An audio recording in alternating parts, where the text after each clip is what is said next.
back to the YC podcast, everyone.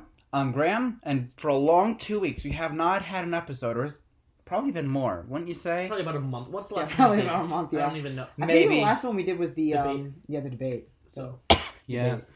Yeah, so there's a reason. There's a really good reason for this, because this is going to be a good episode. We all three of us were in Washington D.C. for a journalism conference / competition, and it was last year was in Chicago, and this year we went to Washington D.C. So, some YTV kids and mostly journalism kids went, so that was fun. We won some places, I guess you could say, so that's pretty good. But more importantly, we went to impeachment hearings, so which is what we're going to talk about right now. So that's a really interesting story of how it happened. So that was held in, Ethan, I don't remember, but which House committee was it? hold on. First, we gotta set up the scene, Right? because So Explain how you can obtain House and Senate pass. Well, yes, I have to explain that first. Yeah. So we had a tour of the White House that morning. So we were at the White House that morning, and Nick and I had been chatting about trying to get Senate passes, because I love the Senate. I've been to the Senate before and have spent 3.5 hours in the gallery watching debate. So I love to do that. And then I knew they were voting on a spending bill to fund the government through December. To prevent a shutdown. Yes, to prevent a shutdown. And the gallery, and for those of you who don't know, is the Senate, which you've seen numerous pictures of, all the senators' desks, and above that, which is typically pictured but you don't notice it, is just like a mini auditorium surrounding the Senate, just chairs, rows of chairs. Yeah, because you kind of look down into the Senate chamber. That's it's not as big as you would think. No, it doesn't have to be a big chamber. The Senate is more of it's small, ornate chamber. It's supposed to be more like aristocratic, because the senators were more aristocratic and weren't even directly elected until the passage of the 17th Amendment. That's right. But anyway, so we were wanting to get Senate passes, and unfortunately, the other person who was here with us, Julia DeMott, she wasn't able to make it tonight. But she also wanted to come with, and her dad decided to come with as well, which was really, really good. That was important. That was very important. So we were walking down Pennsylvania Avenue, and the rest of our group went to the museum. And the museum is on Pennsylvania Avenue. It's just the walk. Yeah, it's the museum about newspapers and the media. And so as you walk down Pennsylvania Avenue, you go towards the Capitol building. And so we got to the Capitol area, and we went to the Hart Senate building, which is one of 3 Senate office buildings to the north of the Capitol building. Where the senators and representatives don't actually have offices in the Capitol building itself. Well, that's false. They don't. They do. So sort of. So there's hideaway offices in the actual Capitol, in which members do have some of them have more ornate ones, have larger ones.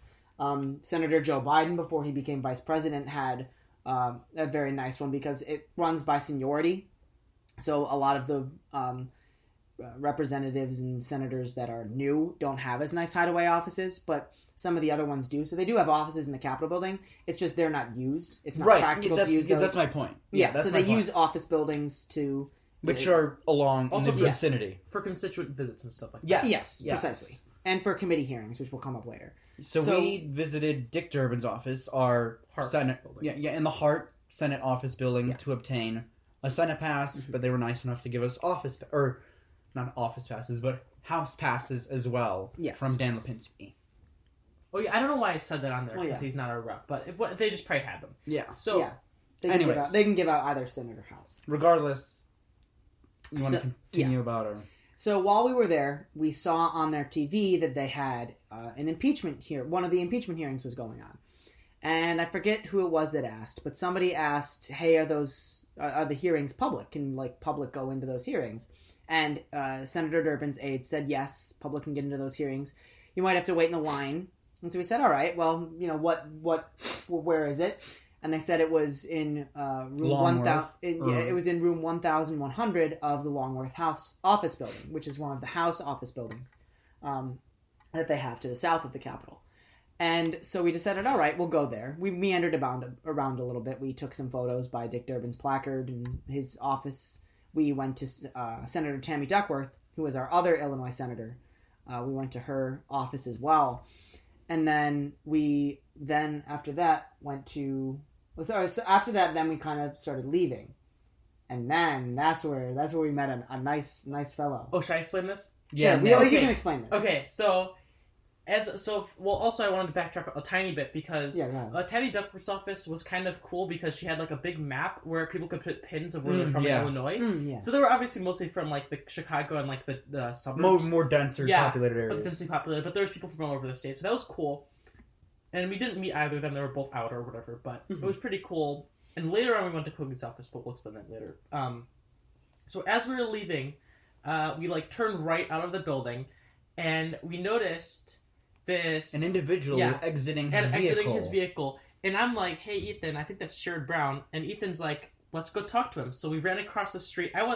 And Ethan, we wouldn't have done this if it wasn't for Ethan, because Ethan was excited to meet Sherrod Brown because he's great. And Sherrod Brown's a senator from Ohio. He is a Democrat.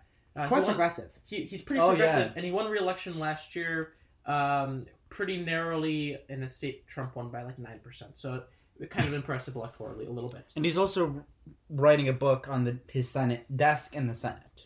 Yeah, Senate desk 88. And so we ran across the street, and Jay walked, and we're like, hey, Senator Brown, can we talk to you? And we were explaining how we were student journalists, and he was great. We talked to him for like a few minutes, and he took his book out of his bag and explained how he's writing a book, or he wrote a book about his Senate desk, like you were saying. I actually gotta get that book.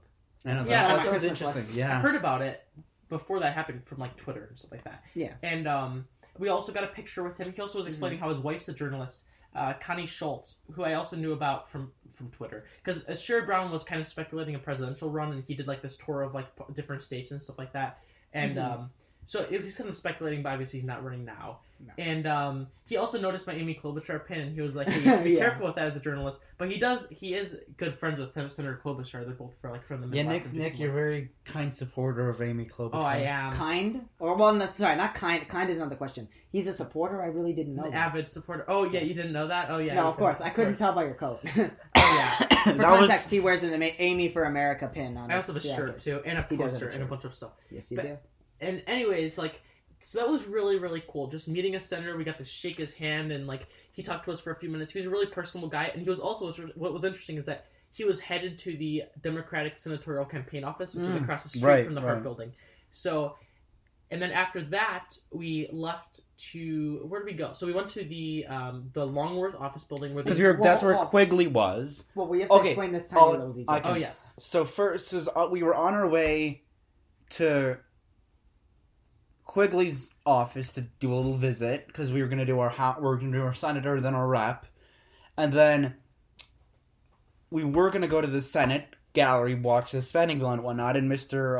DeMott realized he didn't have a Senate pass. Oh, yeah, that's right. Yeah, and then we went to Quigley's. We didn't get there first. No. There was something that happened before that was kind of fun. The Amy Klobuchar. Yes, the Amy Klobuchar. So we were walking on the street after talking with Senator Sherrod Brown. We kept walking. Oh yeah, so we were walking on the Capitol grounds, and we were walking by the Capitol, and we saw a woman in front of us. It was me who noticed it. And then I whispered to Nick. It was a woman in a long coat, and she was in front of us, and I noticed her hair was short and curly enough.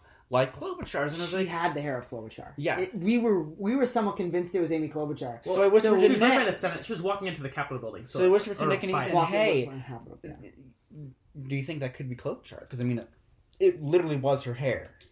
It was the day after the debate, though, so it was unlikely. And she wasn't in Washington that day. She wasn't on the floor of the Senate to vote for the spending bill, despite her high attendance. Oh, of course, as Nick, I'm sure would point out. So we ran over and tried to see if it was her. It wasn't her. Somebody took a little picture by the Capitol building, and then we went to the House building, and that's where I'll let Graham pick up the story. Sorry.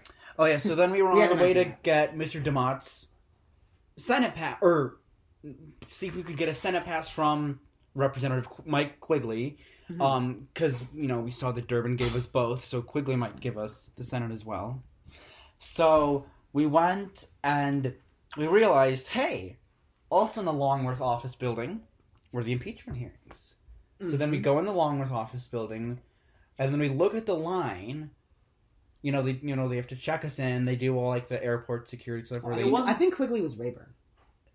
Oh. I think, I think Quigley was in Later. Rayburn. Yeah, we Oh, yeah, went to really? Quigley's office Because we afterwards. were looking at the street and it was like, there was Longworth and there was Rayburn, and they were deciding which one to go to, and they were like, let's go to Longworth. Well, yeah, because we were going to go to the impeachment hearing. Think Stop about by and see if we can get the it. line. The thing that surprised me is that the line was like the security was pretty simple, just like a metal detector. You put your shoes through the conveyor belt. But once we got there, the line wasn't that bad, and we actually didn't miss anything because they were on lunch break, so we were just waiting. Yeah, for we it had to got be in open. like right around 12, 12:30, right when they had broken. No, we got there at like 11:15. Oh, yeah, you're right. We got you're there right. right because they broke for a 2-hour lunch at 11, so that we waited about an hour and 45 minutes Yep, to get into the That's right. the Yeah. room itself. So right when they broke for lunch is when we arrived. It was a pretty, it wasn't slow line. It was not moving because nothing was happening. Yeah. So, Also, if some you're- people probably dropped out, which is how the line moved up. And around, maybe 1-ish, would you say? 12? Yeah, it was like 12:50. Yeah, so nearly 12:50 is I think. a when we little got there. before 1, that's when you're right at the door, and they say 5 people, which was pretty lucky because we were exactly 5 people. Mhm. Ethan, me, Nick, Julia, and her dad, Mr. DeMott. Mhm. And they're like 5 people, 5 seats open up, and we duck under and, to avoid not being seen, but, not to interrupt, yeah. Yeah. And then we go in the back, sit down, and we watch the impeachment hearings for 2 hours. You're right in the back, but the fact that we got in is Well, we got even there before more. it started. Right. Also, we need to mention, if you're in the Longworth office building, I recommend the double cheeseburger. We Yeah, were so hungry. Mr. DeMott. Mr. Yeah, DeMott came He through came for through us. for us, yeah. He went down and got us all food at each of the buildings has a cafeteria underneath it for staffers and for representatives to get food and stuff. So he went down there and got us food while we were waiting in line because we had missed lunch. Right. So we decided to do that and got our food and stuff, and it was a great time. Oh, it was Yeah, the Really food was really interesting. good. Food was because very, it very was good. that day. It was Fiona Fiona Holmes. Oh, very good, Grant. Fiona Hill and David Yes. Holmes. So Fiona Hill was a former NSC National Security Council member who specialized in Soviet and Russian affairs. Yeah. So she was being testified on that. And David And- Holmes was a former embassy official. Embassy official. That's who he was. So Yeah. it was which committee? I always forget. It was Intelligence. Intelligence. Now which it's judiciary, yeah. Now they're doing the judiciary hearings. but before it was intelligence. Yeah, which is chaired by Schiff, right? Yes. Adam Schiff, an important House Democrat, Mhm. kind of known. He is the chair. Quigley's also a part of that committee. Who's our congressman? Alden Yes. Hurst. Yes. Or- And then also Yeah, is Jim Jordan as well, he was an important. Well, the ranking Republican member is Devin Nunes Yeah. from Yeah. California. Yeah. Well, both Schiff and Nunes. I think it's kind of funny that both of them are from California. The most combative was definitely Jim Jordan, though. Which Yeah, will that's- explain Oh, why. Jim Well, Jordan was yes. Yeah, he was kind of a. He And he was interrupted the witness he was a bit rude, mean, jerk. a little bit. Well, because what happened was, so when we got there, they started off with 45 minutes of Republican questioning. Right. So that was mainly Devin Nunes, who is the ranking member, and kind of the top second Republican who's on the committee. That wasn't Jim Jordan. So they asked some questions about the Steele dossier, which is, the stuff about Trump's campaign in Russia that ended up being funded by some DNC funds, and some consider it a conspiracy theory, some don't. But they were asking about those kind of questions. They weren't asking the same kind of questions as the Democrats were, but they were asking questions. But then after that, it went to each member would get 5 minutes to question the witness. And the Democrats were asking questions about the witness's recollection of certain events, whereas the Republicans, some of them were asking questions about things like the Steelman dossier or events or people that were being mentioned by the Democrats or by other people. But others, like Jim Jordan, chose to spend their time basically making blanketed statements and not even asking the witness a question. And he, in particular, was asking the witness questions, but while the witness was trying to answer, would cut off the witness. And at several points, Adam Schiff had to bang his gavel to bring the committee to order. Up to the standard of the committee. To bring the committee to order because he was interrupting the witness. And Jim Jordan made a comment about Adam Schiff because when Adam Schiff was asking Fiona Hill questions, he asked her a question right before her 5 minutes were up, and she answered on for about another 3 to 4 minutes. And he commented that, well, you didn't interrupt the witness, you didn't stop the witness, and, you didn't you wasted our time. And he's like, well, usually I don't interrupt the witness while they're talking, which was a little bit of a jab at Jordan because that's what he was doing in the middle of his questioning. And then, also, yeah. And then other Republicans there was one Republican that literally talked for the entirety of the 5 minutes. It was like a monologue with no question whatsoever. And then Schiff just asked Fiona Hill, he said, would you like to respond to that? And then the member said, I didn't ask a question. And Schiff responded with, well, that's kind of why we're here. We're here to get their opinion on stuff. So I'm going to let her respond to what you just said. To some of them on both sides, it was just kind of a show, and they wanted to put their opinions out there to the constituents and stuff. On both sides of the aisle a little bit. I think Swalwell, who's from California, came across a little bit like that, trying to make a point instead of like actually asking really relevant questions. I don't remember exactly what he said, but he also ran for president and failed miserably and dropped out. The short presidential run. Like, I don't know why he did that. Also, interesting to note, in the story that will be coming out, I don't know if the picture's there, but I will include it in this episode, or in the, field below the episode, is there were 3 signs behind the main desk, rostrum, thank you, of Schiff and the main members of the committee. It was 108 days since Adam Schiff... 101, yeah. 100. Oh, was it? Yeah, 108. Yeah, it was 101. 101. Smart. 101 days since Adam Schiff claimed he learned the identity of the whistleblower, which has been brought up numerous times. Yeah. And there was 8 days since Schiff refused to reveal the identity of or claimed he didn't know. 0 days since Adam Schiff followed House rules. The last one, a lot of people on Twitter, so this is kind of related. A lot of people on Twitter were talking about how the last sign, it said 0 days since Adam Schiff followed House rules, and what everyone said was, that's horrible grammar, because that means that it's Adam Schiff has followed House rules today. Yes. So that made absolutely no sense. Because when I was thinking that over again, I was like, wait a minute. I thought he didn't follow, or they wanted the Republican narrative was that he didn't follow rules. But he's following rules. And then I was thinking that over, I'm like, wait a minute. He did follow rules. Or by the grammar of the sign, he did follow rules. Yeah. Yes. So silly. That was kind of fun. They were trying to make a point. It was on their side of the thing. They were trying to make a point. Yeah, so that was interesting to actually see the real signs. Yeah. And it is worth to note that this came after the probably the biggest of that block of impeachment hearings was that of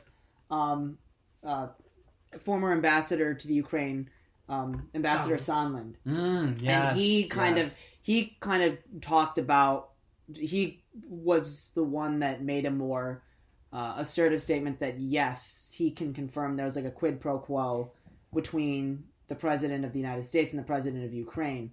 And Fiona Hill talked about the narrative between there's a Republican narrative that Trump has endorsed. Oh yes. That the Ukraine and Ukraine officials meddled in U.S. elections by making certain statements about the Trump campaign that were negative. And Fiona Hill talked about it. She talked about how there were some maybe things that said, that maybe they shouldn't have said, that as an official government, official, you shouldn't be saying about a president, about a campaign or an election in a foreign country. But she said that the narrative that there was election meddling going on, that Ukraine was trying to meddle in our elections, was a false narrative. It was basically made up. And yes, most of that was what she said. Of course, there was meddling on and also just to interject for a quick moment, quid pro quo. Generally, the basic essence of the Latin phrase is basically I'll do something for you and you'll do something for me. So Trump would do something for Ukraine and Ukraine would get dirt on Biden for Trump. So that's essentially what it means, and what's at stake, or what's being defined as the quid pro quo. Mm-hmm. And being there was just so cool because, a couple of the congressmen left after they asked their questions. So Devin Nunes walked right by us. Yeah. And one thing I want to mention also is that Devin Nunes is suing a fake cow on Twitter for defaming him. He wants the identity of the person who created the account called Devin Nunes' cow. And also Devin Nunes' mom. So he's suing them. And I think we should start to wrap it up by going through when we exited, what we didn't kind of realize at the time is that we had to go in front of the C-SPAN cameras behind Fiona Hill. behind Fiona Hill. Yeah, we were behind Fiona Hill. We were on camera though. Mhm. Like all three of us were on camera. You could see when all of us leave. five of us. All five of us. And so like you could get pictures All of all in, of us. and also with Fiona Hill. in the description of the podcast, I'll put the timestamp and the link to the C-SPAN video because it is a 7-hour You recording. can put the picture itself. Picture I'll find the recording's better. Okay. But I'll post a link to the C-SPAN link below, plus a timestamp that you can skip to, and you'll wait like a minute or so, and then you'll see us walk by. I think it was like Graham first, then Ethan. No, it's Ethan, me, then you, and then Julia, and Julia and then her there was a visible delay, and then Julie and her dad. Yeah. So then we left, and what happened after that was kind of cool. It was around So- 3 o'clock. Yeah, we tried. Well, our goal was like, hey, we're writing a story, and we obviously still did. It was so cool that we were there. We got pictures, Mhm. but our goal was to get a quote from maybe some congressmen that were involved, because it's possible. A lot of them are like a pretty decent number of them were like definitely in the building doing stuff. Yeah. So the first person we went to after that might have been Quigley. We did. He's our congressman. He's really accessible. He does do a lot of events around Elmhurst, though. Mhm. He doesn't have to, but his district is extends into here a little bit, so he does come to Elmhurst. He's pretty accessible, and we thought maybe we can get an interview with him, but unfortunately he had left right after his questioning went because he has to go back to Chicago. Yeah. So then we tried for Nancy Pelosi, which we were unsuccessful about. Yeah, Julia.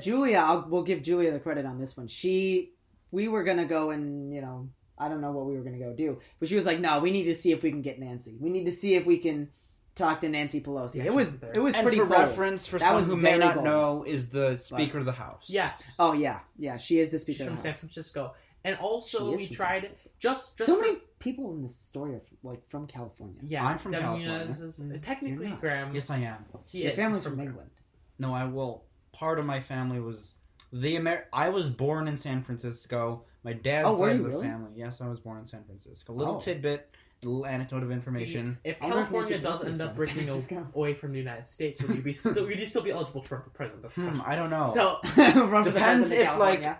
or It's- maybe prime minister if they do a parliament well, I mean, I don't have dual citizenship yet, so. but anyways, with the UK. oh, You go. Oh, you're gonna do that? Mom's Potentially. yeah. But regardless, this story's about impeachment, not my citizenship of the United Kingdom. Okay. Fair point. But Fair anyways, point. That's true. so we also tried to go to AOC's office, aka Alexandria Ocasio-Cortez, because she's of course very popular on the internet and etc. Very popular. because she's Among a young, young congressman, very. Yeah. She is pretty young. She's really. like 30 or something. yeah. She's the youngest woman ever to be elected to Congress. Yeah. Yeah. So we tried to go to her office. She wasn't there. But what was neat is that she has a huge wall of Post-it notes that people have left her outside. I Yeah. left something kind of snarky like, Of I course. appreciate your honesty or in what you believe in or something like that. But she a lot of people left some very positive things, and her staff was nice. And it was So- the place when she won her House seat, where she did her little dance outside her office Yeah. which can be seen in an old Instagram post. Yeah, because the Republicans were talking about how it was scandalous for a person that was, running for Congress and being in Congress. There was a video of her dancing to the I believe it was the Breakfast Club little montage on the roof of the building while she was a student at Boston University. This is another And- dance. And so that's what she was doing, and so they were kind of mocking her for that, and so she did a little dance right outside yeah. the door. My prediction Before about she her won. is that she's going to be the new like Nancy Pelosi style like demon for Wow. for Republican attack ads. I'm saying like Oh, in 2010 oh, and 2000 yeah. in like Yeah, 2010 I see what you mean. 2014 Nancy Yeah. Pelosi was using all the Republican attack ads. It's going to be AOC now. And also maybe some of her other freshmen. I feel like maybe, but I also feel like they're not as well known. It's been pretty effective though. No, they're pretty well known. But anyways, that kind of wraps it up, I guess. Well, we do have that little after story. I'll just wrap it up quickly about so after we left the House For building, the Senate thing. we went into the Senate because I kind of requested. I love the Senate building so very much. The Senate And it is was the a most. nice experience. It's the Glad that most beautiful room in the entirety of the world. There's no room more beautiful than the Senate chamber. It's just absolutely fantastic in there. And you go in and you're like, oh my goodness, this is where, it's technically, no, Charles Sumner wouldn't have been beaten to the floor in the Senate. No, I think it was in the old Senate chamber. Yeah, it was in We the went old there, Senate though. chamber. No, but we didn't go to the old Senate In chamber. the tour. We didn't. Oh No, it we was don't go to the closed- old it was closed Senate, on Sunday or something. No, we don't or go to. Saturday. We did not go to the old You're Senate right. chamber. That's a goal of mine. I have. But so we went to the Senate chamber. We sat there. We didn't see any speakers, and we were like, okay, this is. It was fine, just fine. general stuff. Yeah. Not general, but like Yeah. very. But not like it's Bernie Sanders votes. No, Yeah, no, it wasn't something that was. It was quiet. Nothing. yeah. Nothing really. Because there's happening. a lot of quiet time on the Senate floor. No one's required to be talking at any one time. So there's a lot of hours of just nobody talking on the Senate. Nothing happened. The only senator that was actually there was Senator Mike Braun of Indiana. Yeah. Who's a freshman senator. And who he was presiding. Yeah, he was the presiding officer. And then there was another senator that was walking around, a Republican one that was talking with some of the people Which that... one? I don't know which one it was. He wasn't important. He's Okay. not like a really well-known Big senator. name guy. Okay. Yeah. But the reason... So we mentioned earlier, and this is kind of where we'll finish off. So after that, we were going to dinner, and, we had the first speech or whatever. Chuck Todd. Yeah, Chuck Todd. He was the... keynote speaker. Yeah, there it was. A keynote speaker. For the journalism conference. Yeah, This for the is journalism not, conference. Nothing to do with impeachment. No, for the journalism conference. But we were supposed to be at dinner earlier, but because we had Mr. Damat with us, he was able to allow us to remain at the impeachment hearing for longer and then go to the Senate afterwards. So we probably owe a huge thanks to him. We owe a huge thanks to Ms. Lampa For allowing us. to go. That was, I think, Who was the main all five of us. sponsor of this trip. Yeah, and Miss Barlina and, Mr. Chambers wasn't there yet. But they allowed it. I think all five of us that went would say that that's one of the best experiences of our lives. Yes. It was amazing. And that's something we're going to be telling our kids about for generations. So thank you to them for allowing us to have this opportunity. Definitely. Being there, witnessing history, and also I sent the video, the clip that. Yeah. So Ethan made a clip of like the time frame when we were there. I sent it Yes. to some random guy I know from like political stuff, and he just kind of creepily sent me a screenshot of myself. So I've been using that screenshot, like sending it to I've people and seen stuff it, like yeah. that. It's just really funny. There's screenshots of all of us with Fiona Hill. That's pretty good. Behind her. That was so cool. That So was really fantastic. In summary, we witnessed history. We were there during such a pivotal time in our nation's history, Oh, yeah. and it was incredible. So, thanks for listening. Yes. Thank you. And gracious thanks to you listeners who keep listening. Thanks. Wow, I wonder what listeners were supposed to do. All right. And that's the end of this episode.